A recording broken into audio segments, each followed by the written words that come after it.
Hello,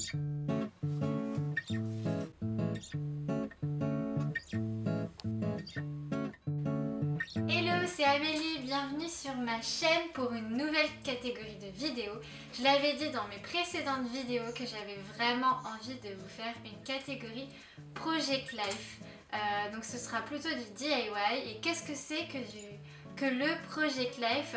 En fait, c'est une tendance qui vient des États-Unis. Ça vient à la base du scrapbooking. Donc si vous n'avez jamais fait du scrapbooking, c'est de la customisation, de la personnalisation d'albums photos. Donc vous pouvez utiliser des photos, ça peut être des petits stickers, ça peut être des pochettes, ça peut être du ruban, tout ce que vous voulez pour customiser votre album à votre image.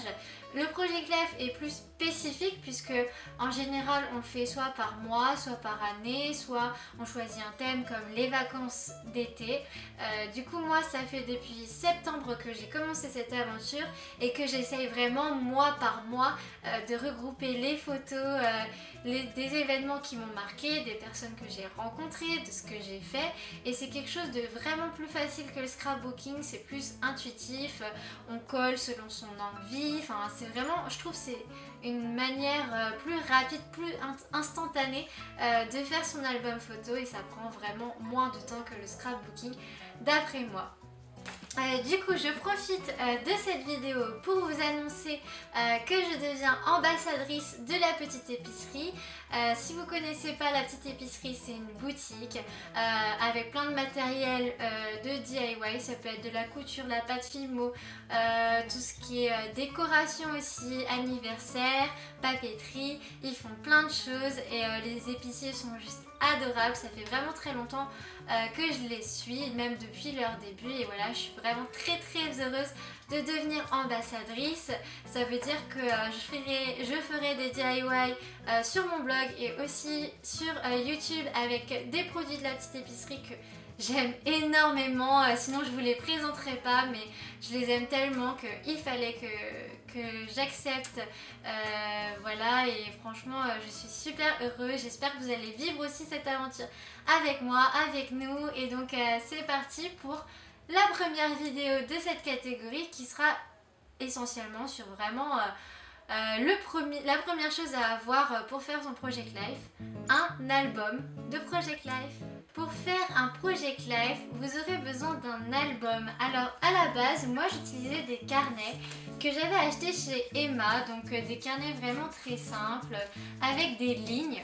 Vous pouvez prendre des carnets avec des pages blanches, des carnets avec des carreaux, c'est vraiment selon vos envies, ce que vous avez, ce que vous aimez avec le rendu. Moi j'aimais bien les lignes pour le rendu un peu scolaire, un peu journal intime. Après c'est vrai que les carnets avec ce genre de couture, et à la fin ils deviennent un peu épais et c'est pas facile des fois, on peut pas finir toutes les pages et c'est assez dommage. Mais sinon, alors il y a les albums photos dédiés pour le Project Life, j'allais dire scrapbooking mais non. Alors vous avez les albums photos petit format. Moi j'ai pris un petit format, il y a aussi le grand format mais ça fait vraiment très scrapbooking. Moi j'aime bien petit, alors vous pouvez le retrouver sur la petite épicerie et en fait celui-là je le voulais absolument pour l'été parce que je vais commencer au mois de juin. Comme je suis partie en Hong Kong, je n'ai pas du tout eu le temps de faire, donc voilà, j'ai pris le motif végétal, tropical, il est vraiment très beau, il y a de quoi customiser. Et donc dedans en fait c'est comme un classeur et vous avez des pochettes plastiques. Vous pouvez avoir différentes sortes de pochettes plastiques. Ici c'est des pochettes pleines, mais il y a également des pochettes avec des compartiments. Il peut en avoir 2, 3, 4, à vous de choisir. Donc voilà. Moi ce que j'aime c'est surtout customiser l'album parce que c'est sympa de customiser les pages, mais il faut aussi que votre album vous ressemble.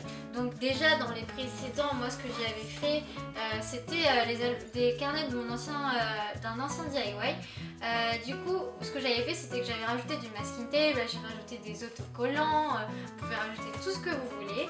Donc aujourd'hui en fait je vais vous montrer comment customiser votre album. Alors premièrement on va commencer en fait par l'intérieur. Alors moi l'intérieur j'adore. déjà parce qu'il est rose et que en fait ici on n'est pas obligé, on peut le laisser vide, mais moi j'aime bien le customiser, alors je vais vous montrer comment faire ça. J'ai choisi les petites pochettes roses de la petite épicerie pour ranger mes photos et ensuite il vous suffit de coller des stickers et le tout est joué.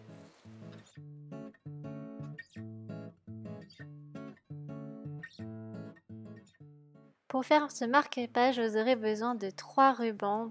Ensuite, vous pouvez faire une tresse et ajouter des petites perles en bois. Vous pouvez également vous aider d'un crayon pour mettre le ruban à l'intérieur.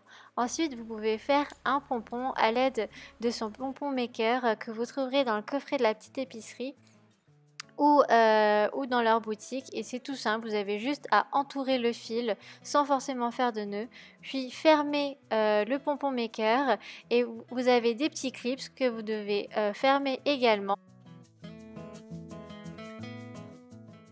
Ensuite, coupez un fil de 10 cm environ pour fermer votre pompon et c'est terminé.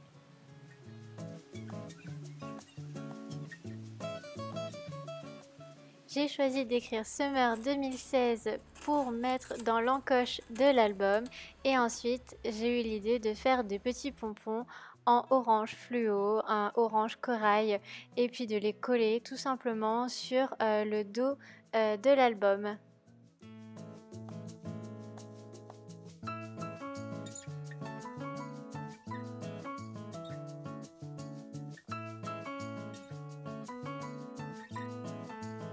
Et voilà, la vidéo est terminée. J'espère que ces petites astuces et DIY pour customiser votre album vous ont plu. En tout cas, moi je suis vraiment contente du résultat.